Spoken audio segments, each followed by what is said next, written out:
Okay, Anne, he handed it to you, but would you like me to begin? Sorry, we dropped the ball in the middle, so I'm throwing the ball over to Extreme Burrows. Okay, sounds good. Well, let's see. Hello, everyone. My name's Extine Burrow, and I'm a professor in ATech. I'm real delighted to have been invited to this presentation on behalf of LabSynthE. So I've been made so I can share my screen, and I've got some slides to show.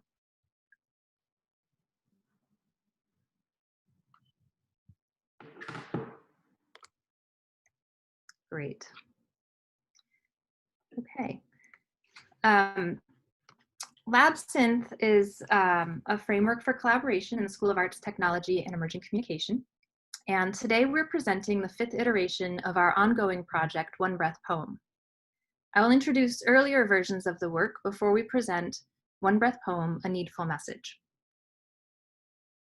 In the fall of 2016, LabSynthE presented Big Data for an event at the DMA. The first version of One Breath Poem was presented as part of that night's performance. It was a collaboration between me and Frank Dufour titled Your Very First, Now Last, Breath. I handed each person a straw as they entered the auditorium. Participants blew air into the straw to manipulate the text that was on the screen at the front of the theater. The straw connected to what we called our breathing box, which held inside of it a microphone that we'd connected to an interface and a computer. In the fall of 2017, master student Ritwik Kaikini gave the name One Breath Poem to an iteration on the Breathing Box project.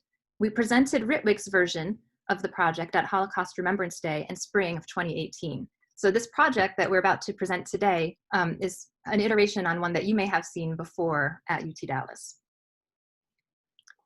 The same pure data programming that Frank made for our DMA project was utilized, but this time around we asked participants to breathe directly into a microphone. Instead of seeing the results of their breathing, the participant would hear pre-recorded poems of the Holocaust, poems that had also appeared in the program and had been read aloud at the event. Shortly after this, we were invited to present our work at Plano Art Fest, and so we developed One Breath Poem Sea Shanties edition to meet the community with lighthearted lyrics for this 3rd edition of the project. Breathing into the microphone triggered recordings of sea shanties we made prior to the event. Those who agreed to read or sing for us read as much of the shanty as they could in one breath. Leticia Ferreira found the vintage recipe holder, which we hacked to become an interactive song lyric dispenser, and Sabrina Starneman created our set list of shanties. In fall of 2018, we developed One Breath Poem for a gallery exhibition that became the 4th iteration of the project, Telephone Edition. We wanted to change the interface into something that hid the microphone, similar to the breathing box from 2016, but more whimsical. And so the tin can became the visual focal point for this iteration. Breathing into the Tin Can released an extended remix of sounds present in John Cage's silent pauses during a radio broadcast made in Dallas, Texas, in parametric speakers that hung above the piece, or in headphones in more noisy settings. This summer, the summer of 2020, we began meeting on MS Teams and returned to iterating on One Breath Poem for yet another version. We worked together to make a socially distant method for capturing the experience of social unrest during this time. For this project, we're actually using our telephones, not tin cans, as the primary interface. Sean Landers took the lead in developing the technical platform for the public art project One Breath Poem, Message for a Revolution, which will be made public this fall. Today's edition of One Breath Poem uses the platform we created for Message for a Revolution to center on translations of Ross Gay's poem, A Small Needful Fact. I will play a very short video that describes the project in its artistic and technical dimensions, and then Nomi Stone will speak about the poem we are working with today.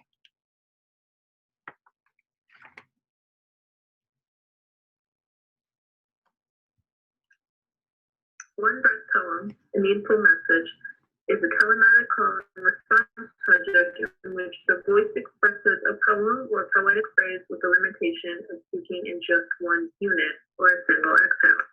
This edition of One Breath Poem, LabSynthE's fifth iteration of this interactive sound project, was prompted by the uprisings against police brutality and systemic racism during the summer of 2020. Okay, Nomi, I'm going to see if I have the ability. I don't think I have the availability to unmute you, so you'll have to unmute yourself and then we'll bring you to the center here. I'm Nomi Stone. I'm an assistant professor of poetry at UT Dallas. To be here. In July 2014, Eric Garner, aged 43, was killed when a police officer put him in a chokehold as he cried out 11 times, "I can't breathe." That next year, the poet Ross Gay wrote A Small Needful Fact, a poem that lifted and reoxygenated Garner's life, if only in words. The poem imagines how Garner, a former horticulturist for the New York City Department of Parks and Recreation, might have, quote, with his very large hands, put gently into the earth some plants, making it easier for us to breathe. The poem plays with the irony that a man who was prevented from breathing made it easier for others to breathe. Yet, to trace the poem's form itself is to see the transformation it enacts. Its single sentence of depleting breath as we read it is then met with replenishment of breath by the plants Garner has rooted in the earth. To preface our conversation on police brutality, we offer this work, a sorrow over the so many Black lives lost in America to state-inflicted violence, alongside a recirculation of life and of memory and breath. And now we pass along to Sabrina. Thank you. I'm Sabrina Darneman, Associate Professor of Instruction in Literary Studies. For this teach-in, we have translated and recorded A Small Needful Fact in Spanish, Portuguese, Italian, Korean, and Farsi with the help of student and faculty translators. We believe that moving beyond English situates Eric Garner's death and police brutality within the global community. Moreover, the use of languages other than English decenters English in America. We hoped that by translating and recording Ross Gay's poem and decentering English, we would highlight the link between colonialism and violent institutional oppression. However, it's more complicated than this. When we looked around our immediate community for translators, a community largely created by our university affiliation, we found that the languages that we spoke collectively were colonial or were nations that had their own legacies of oppression. This brings home to us the way in which Eric Garner's final breath, as well as Breonna Taylor's, George Floyd's, and so many others, encompasses all time and all nations, but is still uniquely his and is uniquely American. I'm going to turn the spotlight over to Extine, and she is going to share a sound collage of some of these recordings. Great, thank you, Sabrina. I will share my screen again.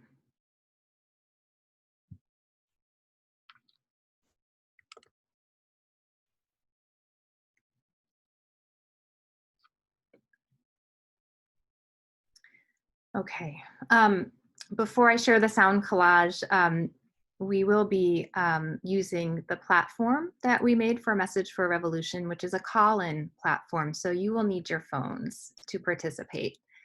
So I'm about to play an audio collage of the recordings that our peers have made to kind of populate that database. They've generously made those for us today. But as I do this, perhaps you may get your phones. Sabrina Starneman, Dallas, Texas. A Small Needful Fact by Ross Gay. A small needful fact is that Eric Garner worked for some time for the Parks and Rec Horticulture Department, which means perhaps that with his very large hands, perhaps in all likelihood, he put gently into the earth. Francesca Bracciano, quello è Eric Garner, che per qualche tempo ha lavorato per la Parks and Rec, dipartimento articolo, il che significa forse che con le sue grandi mani, forse, con ogni probabilità, ha delicatamente messo nella terra qualche pianta. Letícia Ferreira recording a Needful Fact in Portuguese. Necessário, o fato de que Eric Garner trabalhou por algum tempo na Secretaria de Parques, no Departamento de Horticultura, o que quer dizer, talvez, Shyly Warren, Oak Cliff, Dallas, Texas. Un pequeño y necesario hecho por Ross Gay. Peter, Los Angeles. Ross Gay의 시 작은 필요한 사실. 에릭 가너가 공원과 휴양의 원예 부서에 일했습니다. Naomi, Dallas. A Small Needful Fact by Ross Gay. A Small Needful Fact is that Eric Garner worked for some time for the Parks and Rec Horticultural Department, which means perhaps with a very large hand, perhaps Rose Togomori. A full needful fact is that Eric Garner worked for some time for the Parks and Rec Horticultural Department, which means perhaps that with his very large hands, perhaps in all likelihood, he put gently into the earth some plants, which most likely, some of them in all likelihood, continue to grow, continue to do what such plants do, like house and feed small and necessary creatures, like being pleasant to touch and smell, like converting sunlight into food.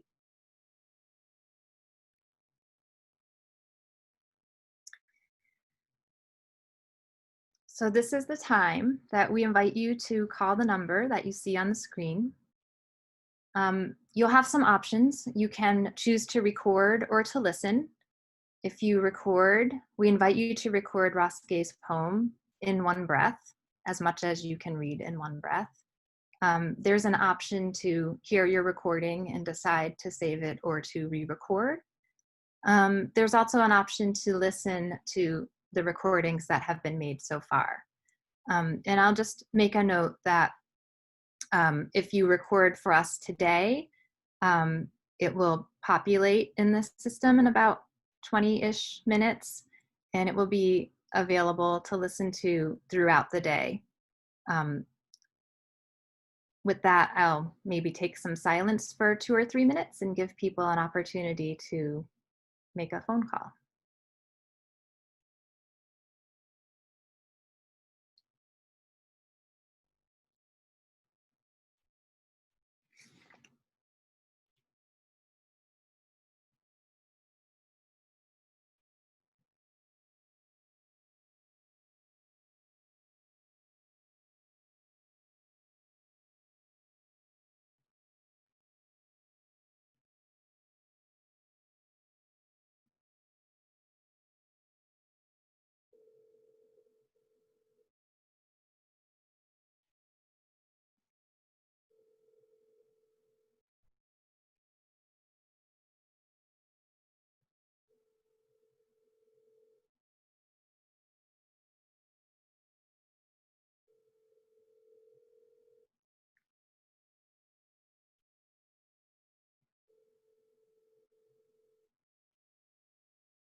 I'll also say that we've tested with 5 or 10 people at once, but not ever with 100 people at once. So if it's ringing and ringing, we may have to try a little later. So we're not all calling at once. In fact, I will hang up.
All right.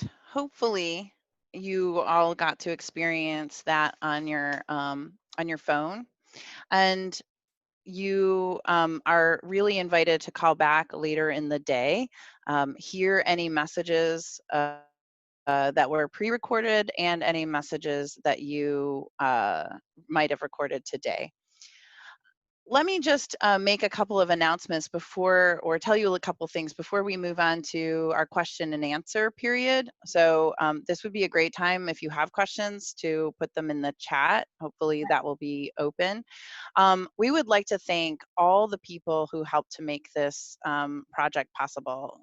You're meeting the three of us, but it really was a community effort.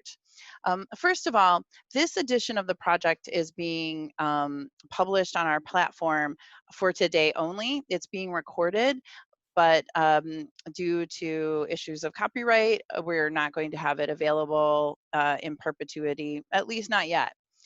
Secondly, we have 2 more upcoming events at later teach-ins. The first one will be a writing workshop with Nomi Stone, in which you will get a chance to write and record your own one-breath response to Roskay's piece and police brutality.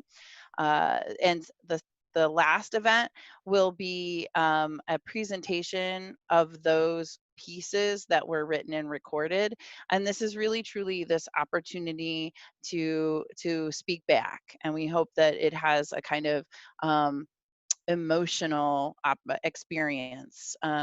It makes that available. Now I'd like to invite you to give us your questions, and we are looking forward to talking to you about this project. Okay, great. Please don't give us questions yet. I need to change the host. Give us questions in 1 minute. I'm looking for, I'm scrolling down a very long list of people to get to our host.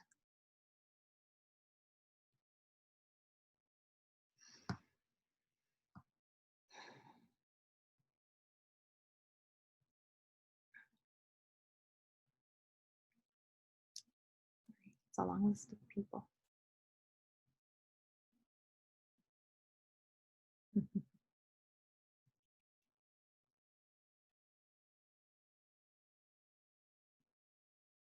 Okay, and I'm gonna make you the host, I think, right now.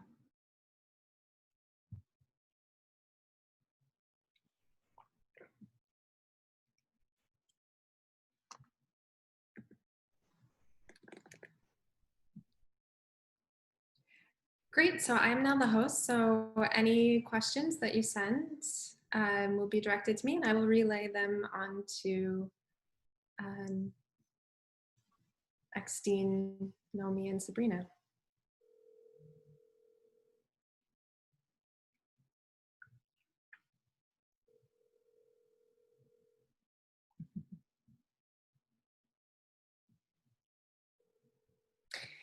Well, I'll ask a question if you don't mind.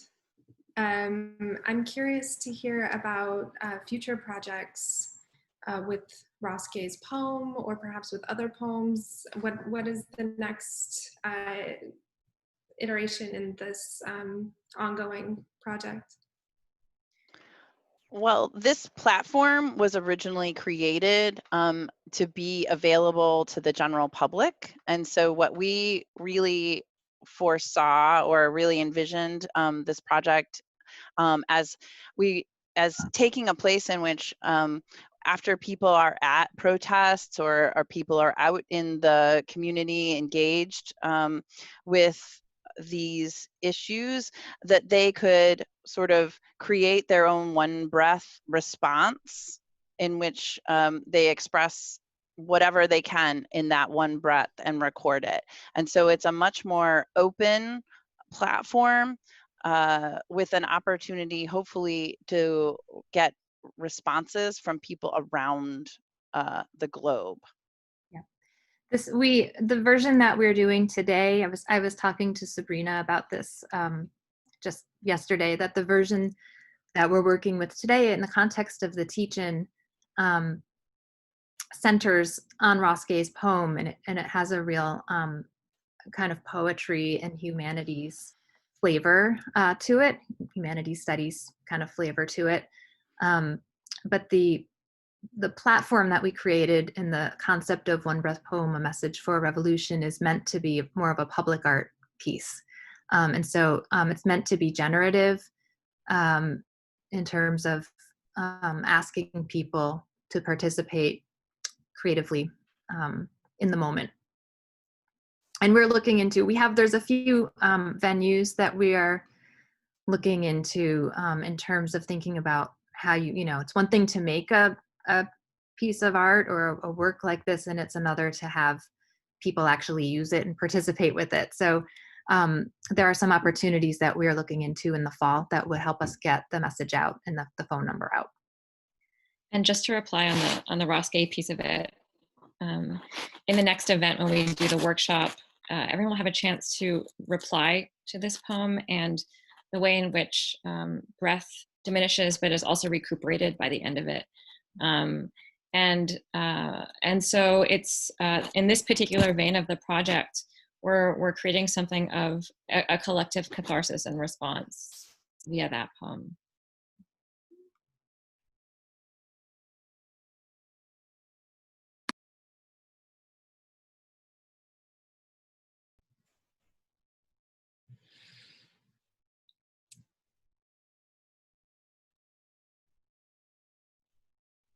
Well, if there aren't any more questions, I hope everyone will join me in thanking you so much for sharing this work with us. And before we move to the next portion of our session, of our teaching today, I hope you'll also join me in taking a collective breath to honor what we've just heard and to prepare ourselves for the conversation that will follow.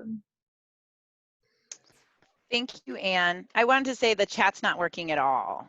So that's why I think we haven't been able to get any questions. And so maybe we want to rectify that before the next session. Actually, so I do see in chat a great question, or maybe someone can just ask if they. Hi, so the hosting was handed over to me actually, so I got the questions. Sorry about that. So I'll just read the first one is, would you like to open it to more languages in terms of translation? Absolutely. Yeah, absolutely. And we've made a number of projects in LabSynthE that are that take translation as a sort of point of departure, and we would love it if you would call in and read in whatever language you can read in. We have another question. The one breath to me felt like a last breath. Was that intentional? I'm a rabbi and I've been with people during their last breath, and I recorded a poem, and when I did it, I ran out of breath, and I felt like, oh, this is what it feels like, almost a dying experience, very profound, and bring up some anxiety too of wanting to finish the poem and knowing I couldn't get to that end. I did it in reverse just to reach the end first. Maybe that was my response. Thanks.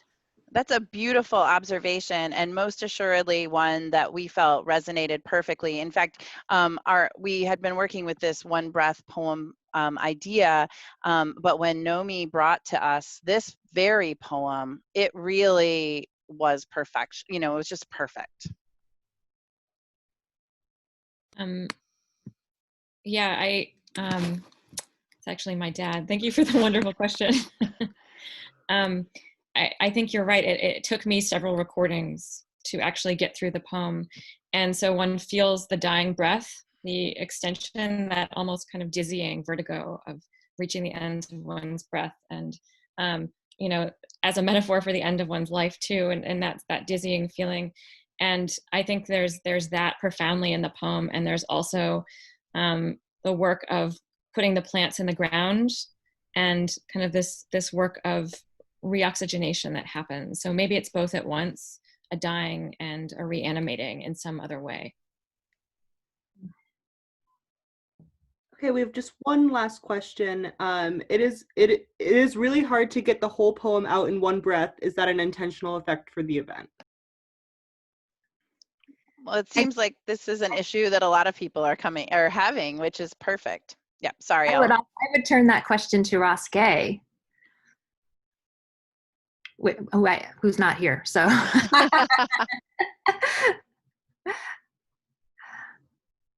but yes, you know,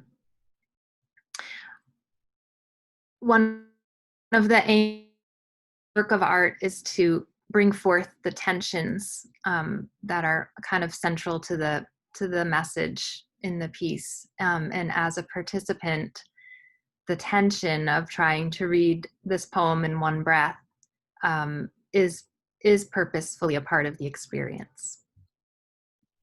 Yeah, and I think that necessarily the breath is truncated as you try to read it. So we feel that kind of moment, that micro kind of asphyxiation.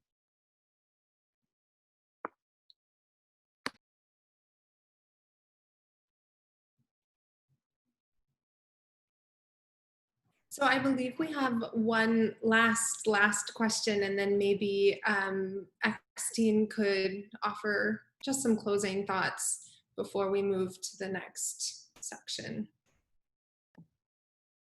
Yeah, so one last question. Are there any ideas for how to utilize this project in calling for change around police brutality with our local and campus police departments?